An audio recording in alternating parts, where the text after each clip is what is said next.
자, 그럼 숙제 좀 낼게요. 숙제는 제가 그 단톡방에 올려놓을까요? 기출문제 몇 회 몇 회 하세요라고 올려놓을게요. 여러분들 해당 메뉴는 찾을 수 있죠. 뭐 업무용 승용 차세요라고 하면 찾을 수 있죠. 믿어요. 네. 자, 우리 어디냐면 이제 9장을 할 건데 9장 마찬가지로 일단 9장과 관련된 실기 회차부터 먼저 불러드리고 할게요. 자, 어디로 하시냐면 457 일반 교재입니다. 법인 조정 교재. 자, 법인 조정 교재 457페이지.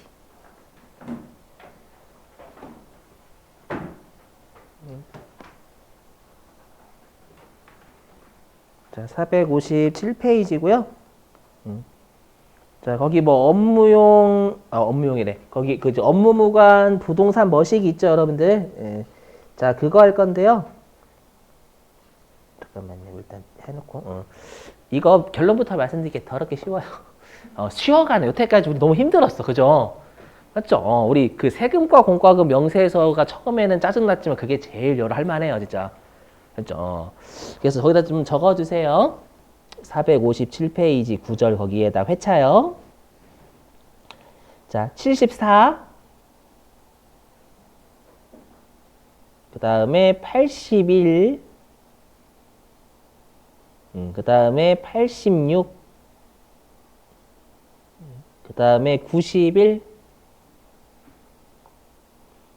그 다음에 94. 그 다음에 98. 그 다음에 103. 그 다음에 105. 다시 한번 74, 81, 86, 91, 94, 98, 103, 105. 얘도 출제 은근 많이 했었어요. 대신에 쉬어가는 코너입니다. 그렇죠? 오늘하고 내일 할 게 좀 쉬어가는 코너가 2개. 예, 그지 같은 코너 하나. 이렇게. 예. 자, 보시죠. 지급이자 송금불산입.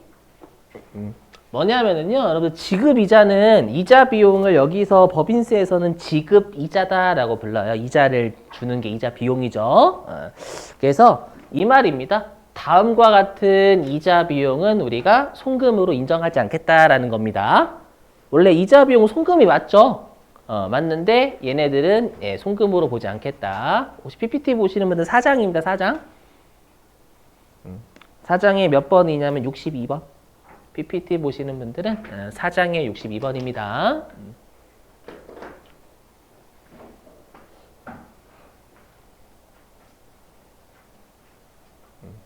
딱 보시죠. 자, 일단 얘는 말 문제로 꽤 잘 나오기 때문에 우리가 부인되는 순서가 있어요.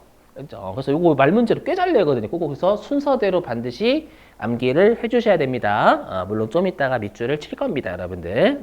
그래서 꼭 순서대로 암기를 좀 해주시려고 권장 드리시고 뭔 소리야 자꾸. 네. 네. 원래 이래 법인세 5시간 반 동안 하면은 말하는 사람 힘들어요. 권장 드리고요. 자, 해보죠.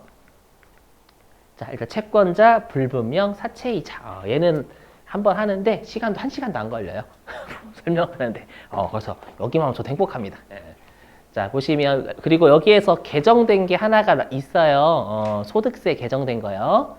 자, 그것도 설명도 드리고. 자, 보시죠. 뭐냐면 자, 여기 화면 보시죠. 자, 우리가 이제 사채인데 우리가 여러분 일반적으로 사채하면 2가지죠. 회계에서의 사채는 회사가 발행하는 사채. 근데 여기서는 다시 그 리드코프가 발행하는 사채입니다. 사채업자. 알죠? 여기에서의 사채는 사채업자가 돈 빌려주는 거예요. 알죠? 그러니까 우리 회사가 사채업자한테 돈을 빌리는 겁니다. 알죠? 그래서 여기 보시죠. 뭐냐면 자, 갑법인이 있어요. 갑법인이 있는데 갑법인이 독사라는 사채업자. 왜냐면 그 현실에서는 사채업자가 이름을 쓰지만 전 옛날에 드라마를 좀 봤거든. 드라마에서의 사채업자는 가명을 써요. 가명. 알죠? 뭐 그 아이돌처럼 그죠? 막 방탄소년단 분들도 뭐 진 막 이렇게 하잖아요, 여러분들. 그 사채업자도 막 살모사 막 독사 이렇게 무섭게 호랑이 막 이렇게 백호 막 진짜 여러분들. 그리고 제가 옛날에 드라마 봤을 때는요 사채업자가 어디에 항상 거주하냐면 한옥에 거주해. 한옥에. 맞죠? 그죠? 아시는 분 아시죠? 한옥에 거주합니다. 저고리 입고 있어. 저고리 입고 있어. 진짜. 그게 큰 손. 여기서 큰 손이에요. 큰 손, 그죠. 10만 원이지만 실제로는 100억 이렇게 되는 거 아시죠? 10만 원. 에이, 사채업자면 10만 원. 이거 너무하잖아요. 그죠, 여러분들? 예. 맞죠? 큰 손, 저고리 입고 있어, 진짜 맨날. 맞죠? 얼굴도 되게 선하게 생겨가지고. 근데 무서워요.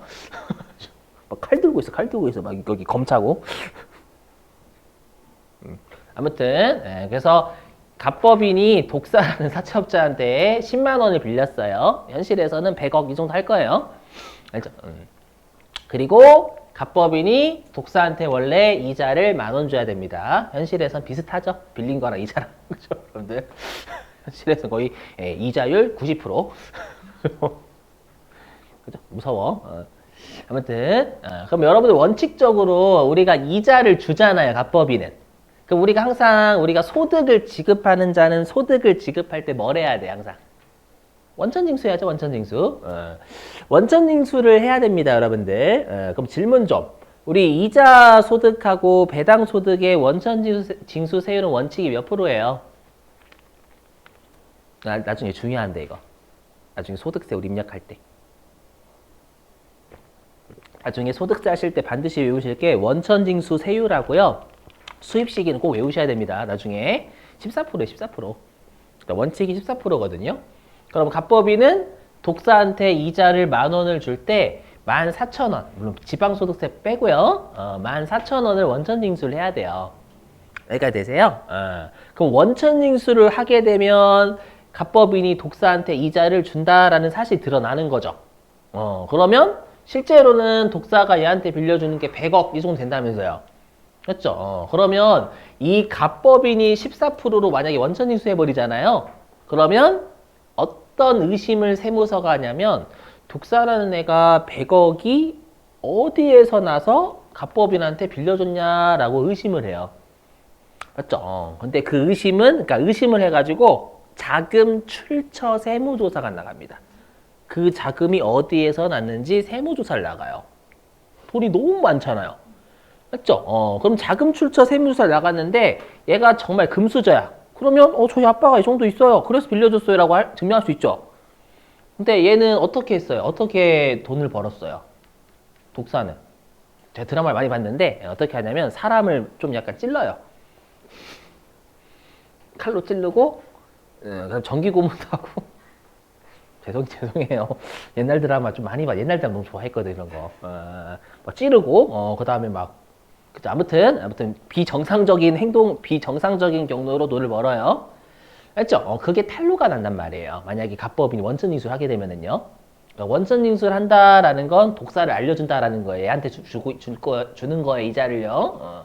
알려주는 거기 때문에 실제로 돈을 빌려줄 때 독사가 100억을 빌려주잖아요. 빌려줄 때 이렇게 얘기하는 거예요.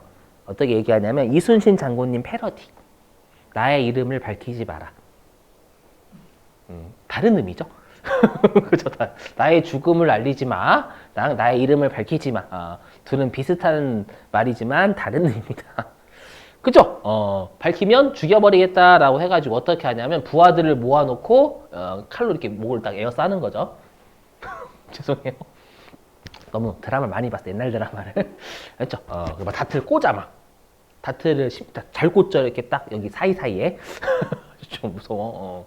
아무튼 자, 그래서 갑법인이 말을 못하는 거예요. 누구한테 이자를 주는지 말을 못한다라는 겁니다. 그래서 여기 있죠. 채권자 불분명 사채이자. 말 그대로 이 사채이자 있죠. 누구한테 사채에 대한 이자를 주는지 안 밝히는 거예요.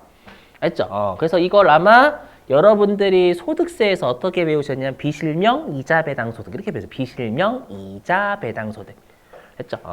그럼 여러분도 혹시 기억나실지 모르겠지만 비실명 이자 배당 소득은 원천징수세율 몇 %인지 아시는 분? 너무 자신 있어 하시는. 농담이고 작년도까지는 혹시 세무 2급 배우셨던 분들은 아마 작년도까지는 42%였어요. 이제 바뀌었습니다. 이게 45%로 바뀌었어요. 비실명 이자 배당 소득이요. 예, 소득세 최고 세율이 원래 아니 괜찮아요. 이게 더 나아요. 왜냐면 원래 비실명 이자 배당 소득은 소득세 최고 세율로 원천에서 때려버리거든요. 근데 예전에도 우리 예전에 소득세가 작년도에도 45%였어 최고 세율이. 근데 갑자기 42%였던 거야 작년에. 안 맞은 거예요. 그러니까 소득세를 만드시면 주무셨어.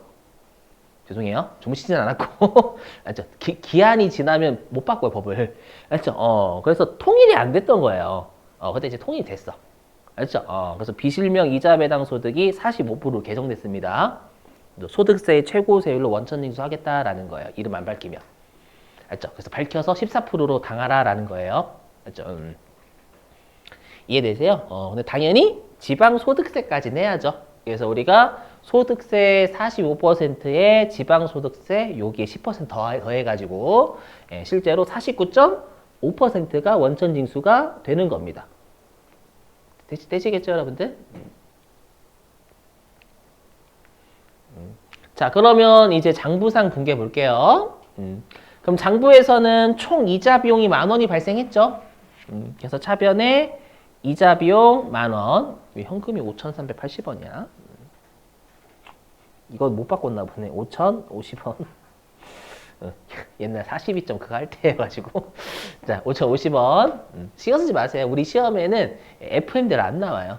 원천 징수를 안 하는 것도 나와요, 시험에는. 저는 지금 FM대로 하는 걸 설명하는 거예요. 그 나머지가 예수금 4,950원. 이렇게.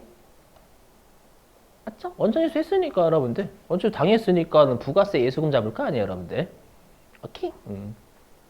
다음 달 10일까지 내는 거잖아요, 여러분들. 이렇게. 하지만 세법은 어떻게 보냐? 이렇게 봅니다. 세법은 요 이자는 상대방을 밝히지 못한 이자죠. 상대방을 밝히지 못하는 이자니까 요거 영원히 송금으로 보지 않겠다라는 거예요. 부당한 유출이라서. 알죠? 그래서 사유출.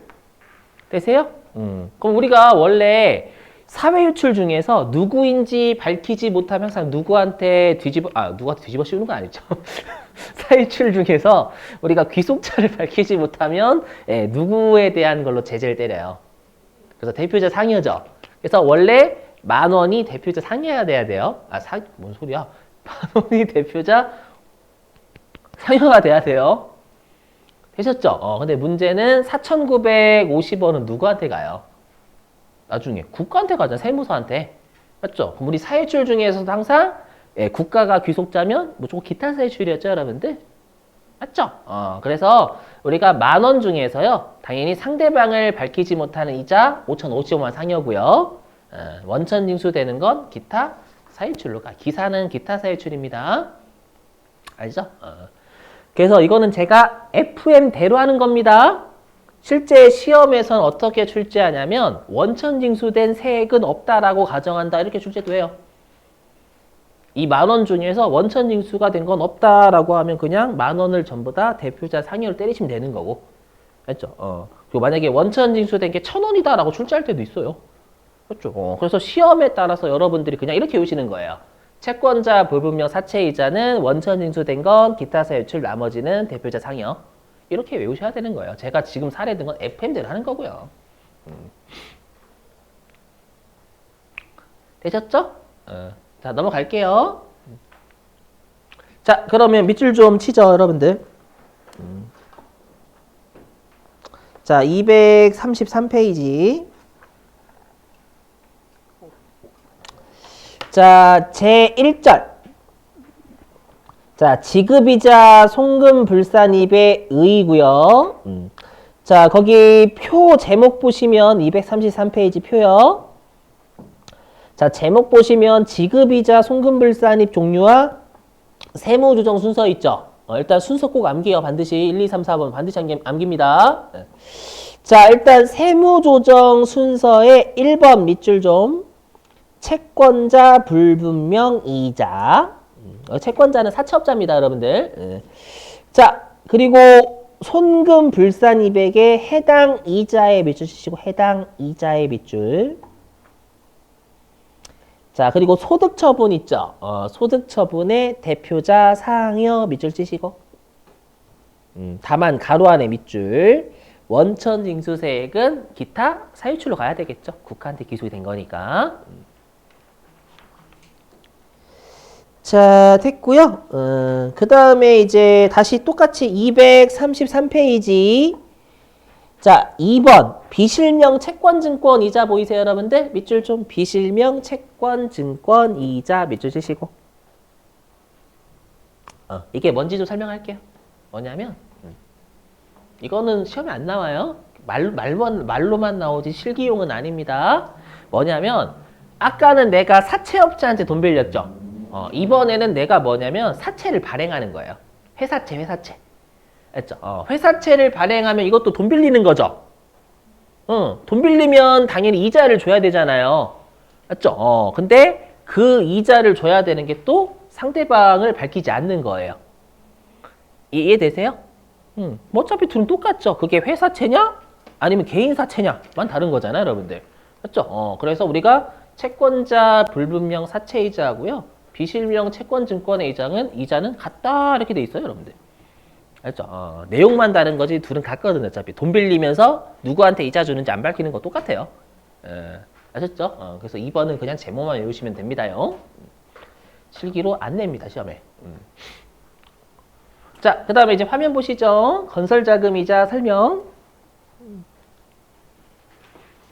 혹시 여러분들 그 회계 1급 때 이런 거 배우셨죠? 자, 뭐냐면 내가 만약에 건물을 짓는데 돈이 없어가지고 은행한테 돈 빌린 거예요.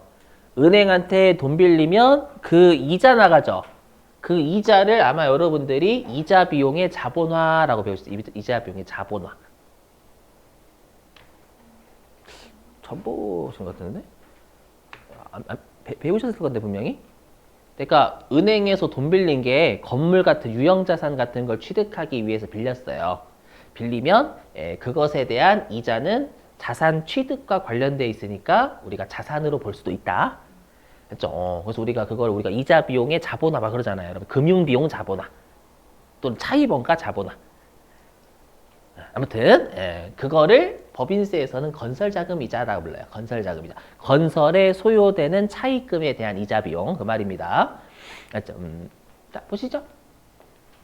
그 말인데 자, 이제 우리는 주의하실 게 뭐냐면 법인세는 그 차입금을 특정 차입금과 일반 차입금으로 나눠요. 그럼 우리가 알아야 될 건 특정 차입금은 뭐고 일반 차입금은 뭐냐라는 건데 이 뜻이에요, 그냥. 뭐냐면 특정 차입금은 내가 어떠한 용도로 돈을 빌렸어. 그거를 아는 거예요. 그러니까 내가 어떤 A라는 건물을 짓기 위해서 돈을 빌린 거예요, 분명히. 그게 명확한 차입금을 우리가 특정 차입금이다라고 불러요. 맞죠? 그럼 특정 차입금이 아니면 다 일반 차입금이에요. 그렇죠? 그래서 어떤 자산을 취득하는지 명확한 차입금을 특정 차입금 아니면 일반 차입금이라 불러요, 그냥. 근데 여러분들이 아마 회계에서는 이 차입금을 특정 차입금, 일반 차입금이라고 배우신 적 없을 거예요. 맞죠? 하지만 법인세는 구분하셔야 돼요.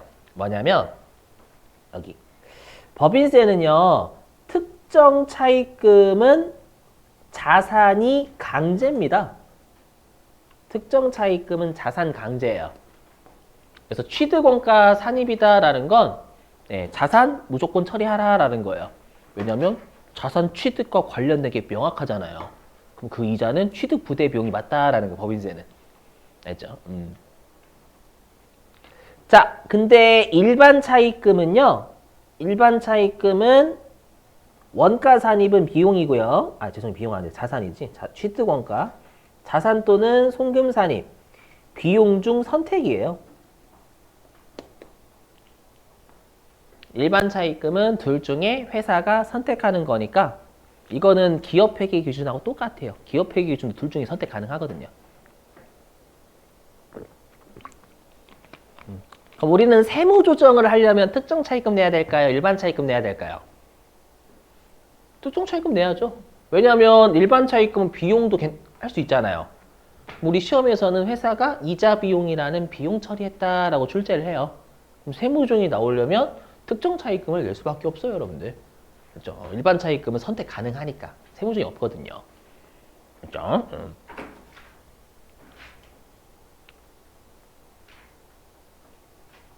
넘어갈게요. 꼭 외워주시고. 자, 이제 우리한테 중요한 건 요 업무무관 자산 이자 쪽이에요. 왜냐면 지금 하는 거 외우기만 하면 되거든, 엄밀히 얘기하면. 자, 근데 얘는 좀 여러분들 이해가 필요한 게 있어요. 자, 보시죠. 자, 보시면. 자, 우리 회사가 차입금이 총 4개가 있답니다. 일단 우리가 10,000원을 빌렸어요. 근데 이자율은 40%예요. 그러면 이자 비용은 4,000원이죠? 그죠? 그러면 이때 이 4,000원의 이자 비용은 채권자 불분명 사채이자라고 제가 전제를 깐 거예요. 알죠? 4,000원은. 자, 그 다음에 회사가 또 10,000원의 차입금을 빌렸는데 요게 이자율은 30%를 빌렸대요. 그래서 이자 비용은 3,000원인데 얘는 건설 차입금이다라는 거 특정 차입금이다라고 생각해 주시면 됩니다, 여러분들. 오케이? 자, 그리고 이제 10,000원짜리 또 차입금이 있고요. 얘는 20%고 이자 비용 2,000원인데 아까 했던 선순위로 부인되는 이자 비용은 아니다라는 뜻이에요. 그냥 일반적인 차입금. 일반적인 차입금이고요. 자, 그 다음에 세 번째 10,000원짜리 또 빌렸고 이자율은 10%에서 이자 비용 1,000원 내고 있고 얘도 그냥 일반 차입금이라고 가정. 은행한테 빌린 거. 그래서 회사의 총 차입금은 40,000원이고 총 이자 비용은 10,000원 있대요. 그리고 회사는 별장을 4,000원짜리를 가지고 있다라고 하죠. 업무무관 자산 4,000원. 별장이라고 생각해 주세요, 여러분들.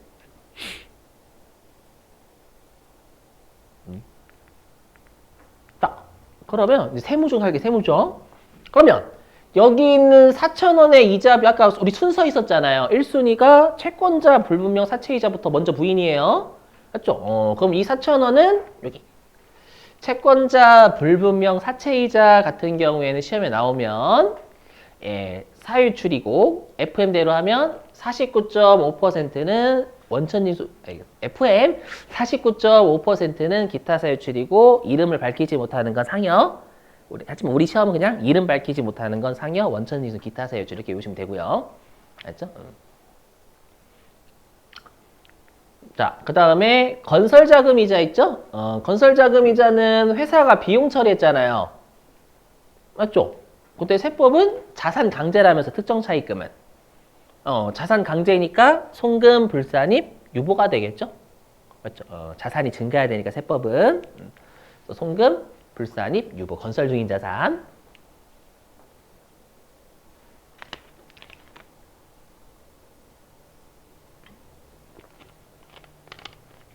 되셨나요?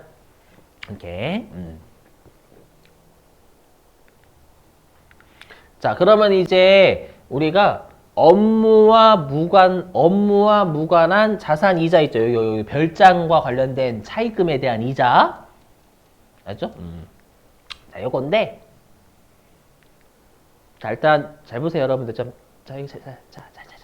보시면. 자, 여러분 질문 좀요. 우리가 업무무관 자산 있죠. 별장 있잖아요. 회사의 별장. 별장은 분명히 업무무관이에요. 그럼 여러분들 별장을요. 회사가 자기 돈 주고 살까요? 아니면 은행에서 돈 빌려서 살까요? 아니면 모를까요? 찍어보세요. 자, 별장을 회사는 자기 돈으로 산다. 대출해서 산다. 모른다. 모른다. 우리 회사가 돈이 썩어나요. 돈이 썩어 나면 본인 돈으로 살 수도 있지. 아닌가? 아예 여러분들 현실 생각하지 마시고. 맞죠? 현실 생각하지. 아니 현실에서도 자기 돈 가지고 별장할 수도 있잖아요, 여러분들. 맞죠? 빌려서 쓰는 게 아니라 돈 많은 사람이면. 맞죠? 보니까 그 누구지? 그 1타 강사분 사회 이지영 선생님인가? 그분 막 요트 본인 돈으로 사셨다는데? 진짜로. 맞죠? 본인 돈으로 살 수도 있는 거예요. 돈 많으면. 나 같아도 1년에 100억 넘게 벌면 그렇게 사겠다. 그죠? 왜 돈 빌려서 사? 아깝게. 맞죠? 나 돈 많은데. 되세요? 여러분들? 응. 자, 근데 보세요. 근데, 그러니까 우리가 세무서, 실제로 업무무관 자산을 차입금으로 안 살 수도 있는 거예요. 회사 돈으로 살 수도 있는 거예요. 이해되세요? 자, 근데 세무서는요, 회사가 업무와 무관한 자산을 가지고 있는 게 너무 꼴보기 싫은 거예요. 그래서 얘를 어떻게든 제재하고 싶어. 알죠? 그래서 어떻게 하냐면, 자, 외우세요. 외우시는 건 아니고, 어떻게 하냐면, 무조건 이 업무무관 자산을요, 은행에서 돈 빌려서 샀다라고 무조건 그렇게 간주를 해버려요.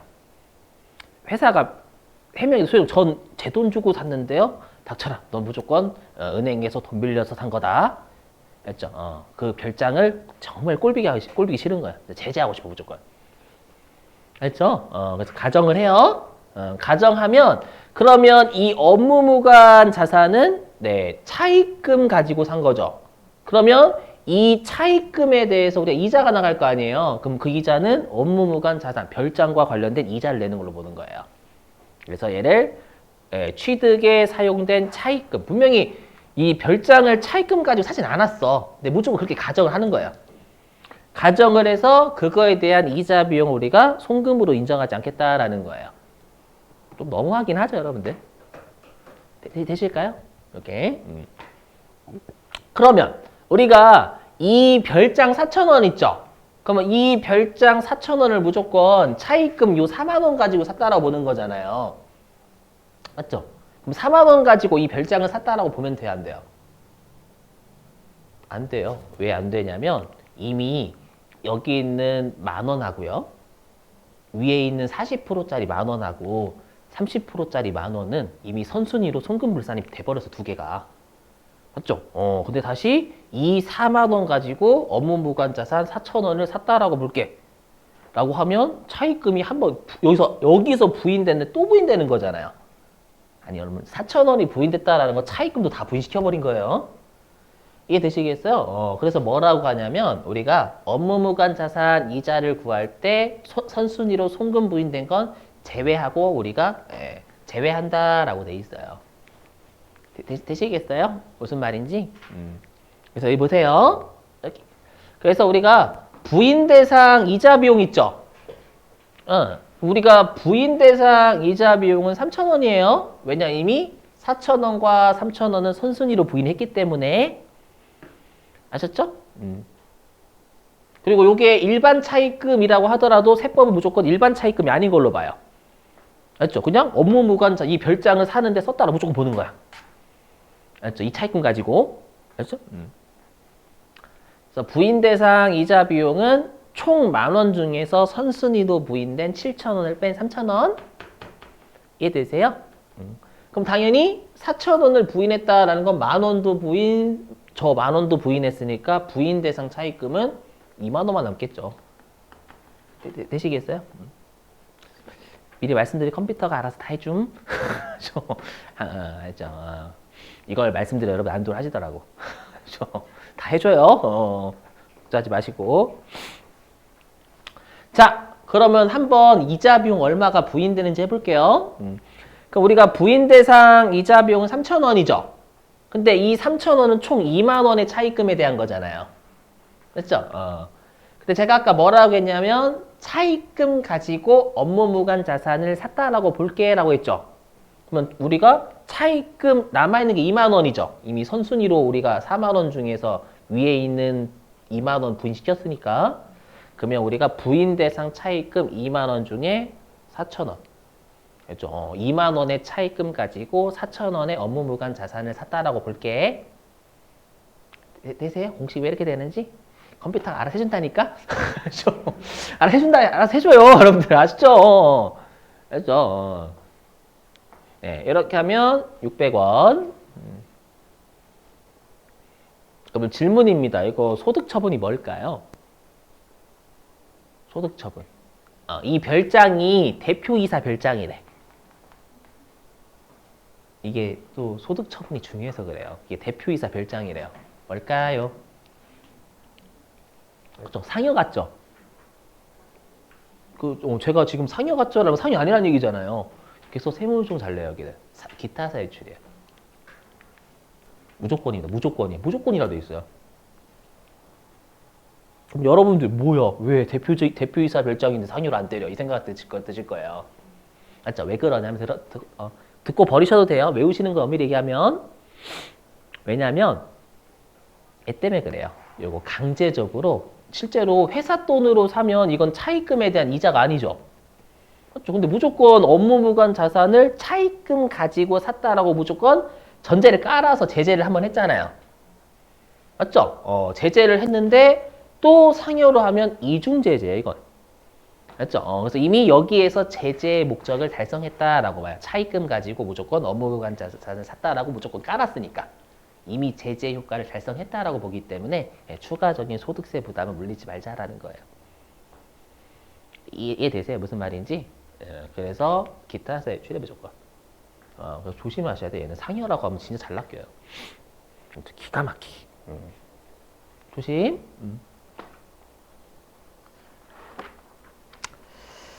자, 그러면 이제 밑줄 좀 칠게요. 자, 어디냐면 일단 33페이지.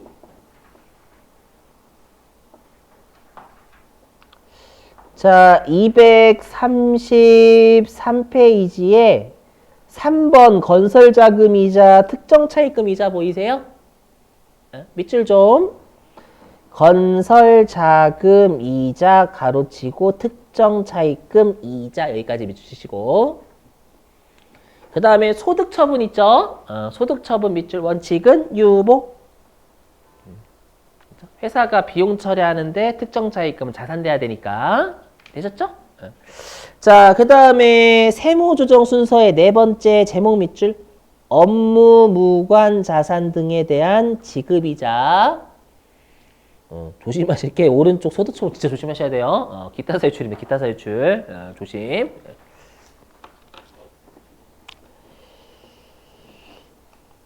자, 그리고 이제 235페이지.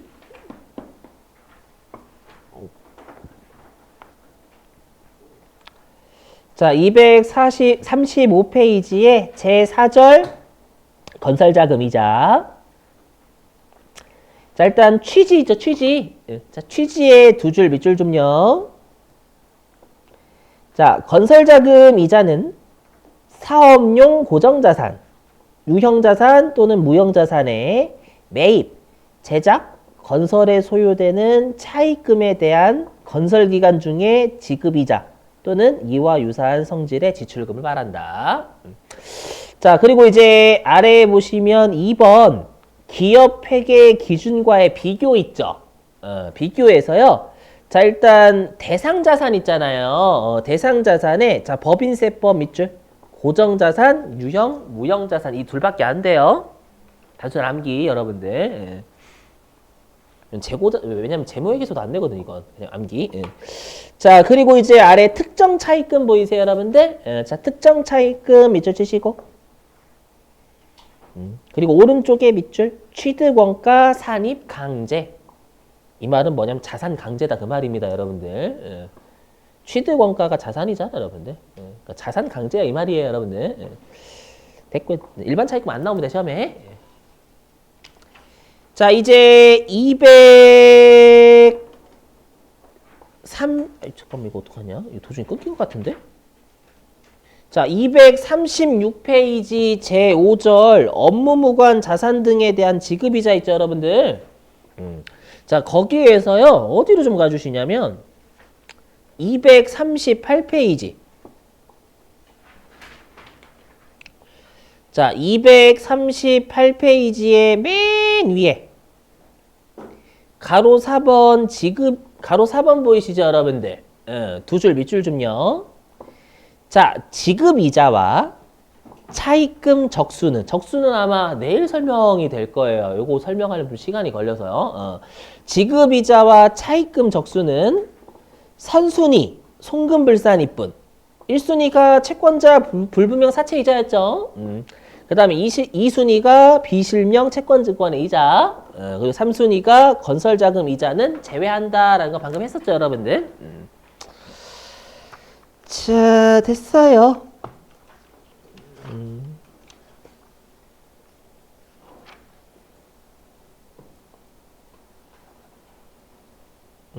이거 숙제 좀, 여러분, 숙제 좀. 아니, 숙제는 그 기출문제 숙제는 제가 단톡방에 올릴 건데, 일반적인 숙제요. 뭐냐면, 245페이지. 자, 245페이지 1번 숙제. 자, 그 다음에 246페이지. 246페이지. 1번. 그 다음에 247페이지. 247페이지. 6번. 자, 그 다음에 248페이지. 8번. 자, 그리고 248페이지 주관식 있죠? 보이세요, 여러분? 주관식? 예. 그 주관식의 가로 1번 보이세요? 가로 1번? 주관식 1번에 가로 1번. 거기에서 연 4% 아니구나. 죄송해요. 거기에 연 6%짜리 세 번째 이자율 보이세요? 연 6%짜리 이자율 있죠? 그 세 번째 연 6% 이자율 뭐 지급이자 210만 원짜리 있잖아요. 그 세무조정 좀 읽어보시고 아셨죠? 이렇게 좀 부탁 좀 드릴게요. 나머지는 제가 단톡방에 숙제 기출문제 몇 회 몇 회째 해주세요. 올릴 테니까 그거 보고 꼭 해주세요. 그렇죠? 자, 고생 많으셨고요. 일단 오늘 내일 한 1교시, 2교시 이 정도는 쉬어가는 코너. 알죠? 대신에 3교시부터는 좀 약간 덜 쉬어가는 코너. 자, 마치죠. 수고하셨습니다. 네, 고생 많으셨어요.